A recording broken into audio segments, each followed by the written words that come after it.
पैरामेथमेटिक्स के online platform में आप सभी लर्नर्स का स्वागत है। यहाँ पे आप यूथ पब्लिकेशन टाइम्स की बुक के जो क्वेश्चन हैं, नई बुक के जो क्वेश्चन है क्वाड्रेटिक की इक्वेशन के, उसको हम सोल्व आउट करा रहे हैं। जहाँ जहाँ उसमें मेजर डिफिकल्टीज है उन क्वेश्चंस में या क्वेश्चन वो लेंथी फेस में सोल्व किए गए हैं उनका सोल्यूशन आपको प्रोवाइड कर रहे हैं। बुक में क्वेश्चन नंबर 46 देख लीजिए आप, वहाँ पे किस तरीके से हल किया हुआ है। यहाँ पे हम क्या करेंगे, इक्वेशन आपको जो दी गई है x² माइनस का 2x प्लस का 4 इक्वल टू 0, ये इक्वेशन आपको दी गई है। अब यहाँ पे n पे वर्क किया हुआ है, अल्फा की पावर n प्लस बीटा की पावर n। तो हम क्या करेंगे, यहाँ पे n को 1 रख लेंगे। तो अल्फा प्लस बीटा की जो वैल्यू आपके पास आएगी माइनस का b अपॉन है तो 2 आएगी। अब आप ऑप्शन में ABCD आपको ऑप्शन जो दिए गए हैं यहाँ पे आप रख के देख लीजिए, n को 2 रखने से किससे n को 1 रखने से किससे हमारा आंसर सही आ रहा है। तो देखिए n को जब 1 रखेंगे तो यहाँ पे 2 की पावर 1 प्लस 1 2 की पावर 2 4 बनेगा इनटू कोस π/3 60 डिग्री की वैल्यू 1/2 होती है तो 2 2 या 4। तो ए ऑप्शन आपका करेक्ट आंसर हो गया। यहाँ पे एंगल आपका कितना बनेगा, 2 π/3 निगेटिव होगा तो ये आंसर हमारा नहीं होगा। यहाँ पे साइन n π/3 बनेगा, पहला वाला हिस्सा सेम है तो यहाँ √3/2 बनेगा, ये भी हमारा आंसर नहीं होगा। और यहाँ पे 2 की पावर 0 1 बन जाएगा तो ये भी हमारा आंसर नहीं होगा। तो 40 सेकंड में हमने क्वेश्चन को सोल्व आउट किया। नेक्स्ट क्वेश्चन देखिए, the equation this and this, दो इक्वेशन आपको दी गई है और k की वैल्यू हमें फाइंड आउट करनी है। तो इस क्वेश्चन को आपको कैसे करना है, बाय ऑप्शन करना है। 2D ज्योमेट्री के अंदर आपकी इक्वेशन पैरेलल होती है तो उनमें x और y के कोएफिशिएंट आपके प्रोपोर्शनल होते हैं और कांस्टेंट टर्म आपकी डिफरेंट होती है। तो जब x की k की वैल्यू यहाँ पे हम क्या रखेंगे, -4 रखेंगे तो 2x और प्लस के 4y बनेगा। तो ये इसके सेम नहीं आ रहा है तो इसलिए ये आंसर नहीं होगा। अब k को 4 रख के देखते हैं तो 2x माइनस का 4y आएगा तो ये इसके प्रोपोर्शनल हो गया, क्योंकि 2 3 जा 6 और 4 3 जा 12 बन रहा है। और कांस्टेंट टर्म भी हमारे पास क्या आएगी, डिफरेंट आएगी। ये टर्म भी हमारे पास डिफरेंट आएगी, ये इसका 2 मल्टीपल नहीं है तो इसलिए बी ऑप्शन आपका करेक्ट आंसर है। नेक्स्ट क्वेश्चन देखिए 52, ये अच्छा क्वेश्चन है और ये मेरिट मेकिंग क्वेश्चन है। नॉर्मल जो स्टूडेंट है वो इस क्वेश्चन को नहीं कर पाता। अल्फा बीटा आपको सबसे पहले दिया गया है कि अल्फा बीटा इस इक्वेशन के रूट हैं। तो यहाँ से एक बात तो सीधी सीधी निकल के आती है कि अल्फा प्लस बीटा माइनस का a और अल्फा बीटा का प्रोडक्ट हमारे पास कितना आएगा, a³ आएगा। अब यहाँ पे अल्फा बीटा लाइज कहाँ करता है, इस पैराबोला के ऊपर लाई करता है, यानी कि β² इक्वल टू अल्फा, ये हमें ऑलरेडी दिया हुआ है। अब हमें वो equation roots of the equation find out करनी है, यानी कि अल्फा बीटा की वैल्यू हमें फाइंड आउट करनी है।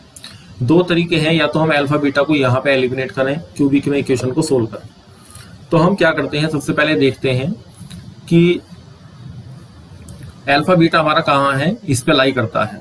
तो कौन सा ऑप्शन ऐसा है जो इस इक्वेशन को सेटिस्फाई करता है। तो देखिए यहाँ पे जो हमारे पास अल्फा बीटा जो स्क्वायर है, अल्फा बीटा स्क्वायर के बराबर है, यानी कि इसका हम बीटा का स्क्वायर करेंगे 3 3 जा 9 आएगा, वो इसके बराबर नहीं है।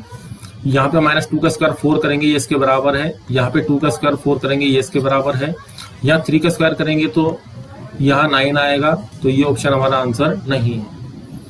तो बी ऑप्शन आंसर होगा, फिर डी ऑप्शन आंसर होगा। तो यहाँ से कंफर्मेशन मुझे मिल गई कि 4 हमारे रूट में रहेगा। जो हमारे 4 रूट में रहेगा तो इस इक्वेशन को सेटिस्फाई भी करेगा, x² plus ax plus a³ equal to 0 को सेटिस्फाई भी करेगा। तो यहाँ पे आ गया आपका 16 plus 4a plus a³ equal to 0। अब a³ प्लस 4a प्लस के 16 इक्वल टू 0।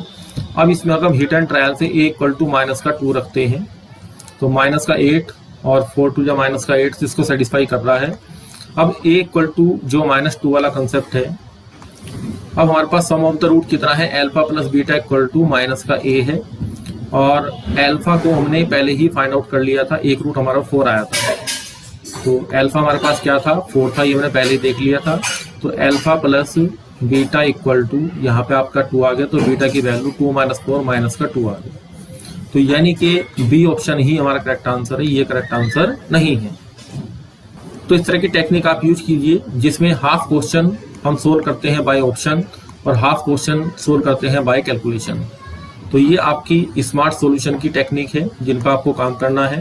या टेरा मैथमेटिक्स में इसी तरह का वर्क हम आपको कराएंगे, ट्रेडिशनल पॉइंट ऑफ व्यू से काम हम नहीं कराते हैं।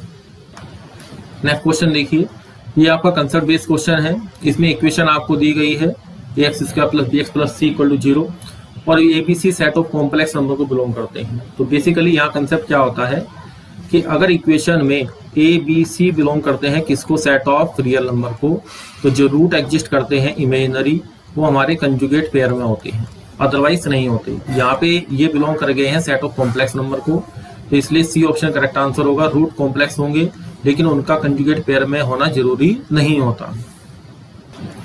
नेक्स्ट क्वेश्चन देखिए, ये भी क्लासिकल क्वेश्चन है अपने आप में। आपके पास 3 क्वाड्रेटिक इक्वेशन है, एक ये दी है, एक ये दी है और एक ये दी है।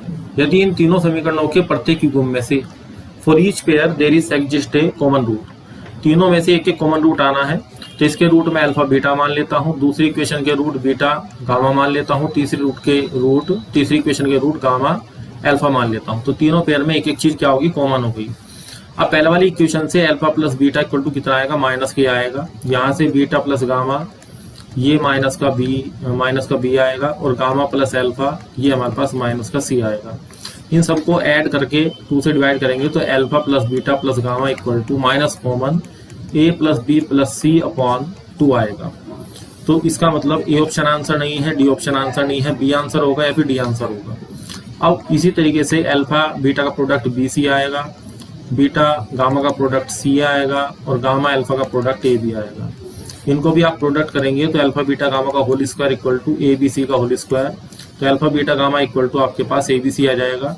तो C ऑप्शन आपका करेक्ट आंसर हो गया। आपकी बुक में इस क्वेश्चन का आंसर स्टार दे रखा है। सोल्विंग मेथड में कुछ प्रॉब्लम है उसमें कि उन्होंने अलग तरीके से सॉल्यूशन बनाया है। नेक्स्ट क्वेश्चन देखिए, ABC बिलोंग करते हैं किसको, set of positive real number को, और इस इक्वेशन के रूट हमारे पास इमेजिनरी है। तो 2 मेथड है इसकी। सब्जेक्टिव मेथड में तो हमें काम करना पड़ता है b² लेस देन होगा किससे, 4ac से, और उसके बाद ये ABC हमारे AP में है, तो 2b = a + c, इन दोनों को कंबाइन करके रिजल्ट निकालना पड़ता है। तो ये हमारे पास थोड़ा सा एनालिसिस करने वाला क्वेश्चन है, तो हम इसकी शॉर्ट टेक्निक पे काम करेंगे। सबसे पहले आप a = b = c = 1 ले लीजिए। तो ऐसा करने से x² + x + 1 = 0। अब यहाँ से c/a - 7 का मॉडुलस आप निकाल लीजिए, तो ये माइनस का 6 आया, मॉडुलस करेंगे तो 6 आएगा। अब यहाँ पे 2 तरह की क्वांटिटी दी है, 3√2 ये 4.2 के आसपास आएगा, और 4√3 तो ये 6.8 के आसपास आएगा। अब आप ऑप्शन को देख लें कि ये जो 6 मेरे पास आया है वो 6.8 से बड़ा है क्या, तो ये ऑप्शन आंसर नहीं होगा। ये आपका 3√2 4.2 से 6 बड़ा होगा, 4.2 से, बी ऑप्शन करेक्ट है। ये आपका 6.8 से छोटा है, ये भी करेक्ट है, और ये आपका 4.2 से छोटा होगा, ये गलत हो गया। अब दूसरा काउंटर एग्जाम्पल आप a = 1 2 3 ये वैल्यू ABC की लेके देखेंगे तो दोनों ऑप्शन सेम ही आ जाते हैं, ये भी लाई करता है, ये भी लाई करता है। तो फिर मैं क्या करता हूँ, ABC मैं ऐसे नंबर लेता हूँ जिनमें डिफरेंस थोड़ा सा ज्यादा है, क्योंकि कॉमन डिफरेंस 1 के लिए मैंने ये सॉल्यूशन पहले से ही 2 बना लिए हैं। अब यहाँ पे c/a - 7 का मॉडुलस आप निकालेंगे तो देखिए कितना आएगा, 5/1 5 - 7 2 आ गया आपके पास, माइनस का 2 आया और इक्वल टू 2 आया। अब 2 को देखना है कि 2 इससे बड़ा होगा क्या, तो 2 हमारा 4.2 से बड़ा नहीं होगा, तो बी ऑप्शन कैंसिल आउट हुआ, C ऑप्शन आपका करेक्ट आंसर हुआ। अब इस क्वेश्चन को स्टैंडर्ड रिजल्ट आप अपनी कॉपी में नोट डाउन कर लीजिए। नेक्स्ट क्वेश्चन देखिए, A1 A2 B1 B2 non zero real number है, और ये इनइक्वालिटी कौन सी इसमें ट्रू होगी, तो इसके लिए आपके पास क्या होती है, लैग्रेंजे इनइक्वालिटी। लैग्रेंजेस आइडेंटिटी से कंसेप्ट जनरेट होता है। वहां पे आप क्या करते हैं, A vector dot B vector less than equal to होता है A वेक्टर का मॉडुलस इंटू B वेक्टर का मॉडुलस। किस तरीके से याद रखते हैं, तो यहाँ पे अगर आप A वेक्टर को मान लेते हैं A1 और A2, और B वेक्टर को मान लेते हैं B1 और B2, इस तरीके से ले लीजिए, यहाँ अप्लाई कीजिए तो कंसेप्ट क्या आएगा, A1 B1 डॉट प्रोडक्ट से प्लस A2 B2। अब यहाँ पे स्क्वायरिंग कर लीजिए बोथ साइड की, लेस देन इक्वल टू पहले वेक्टर का मॉडुलस A1 का स्क्वायर प्लस A2 का स्क्वायर इंटू B1 का स्क्वायर प्लस B2 का स्क्वायर। तो ये क्वांटिटी आपकी देखिए यहाँ पे कंपेयर कीजिए कि ये वाली क्वांटिटी हमारे पास क्या आनी है, लेस देन इक्वल टू आनी है। तो सी ऑप्शन करेक्ट है।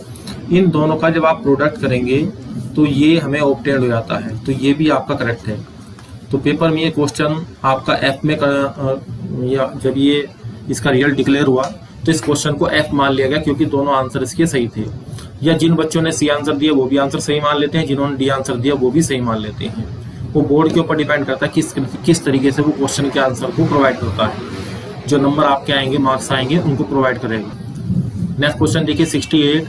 यहाँ हम ऑब्जेक्टिव टेक्निक पे काम करेंगे। किस तरीके से ऑप्शन से देखेंगे सम ऑफ द रूट्स कितना आ रहा है, प्रोडक्ट ऑफ द रूट्स। तो ये ऑप्शन इस चीज को सेटिस्फाई करेगा, sum of the root and product of the roots, बाकी सेटिस्फाई नहीं करेंगे।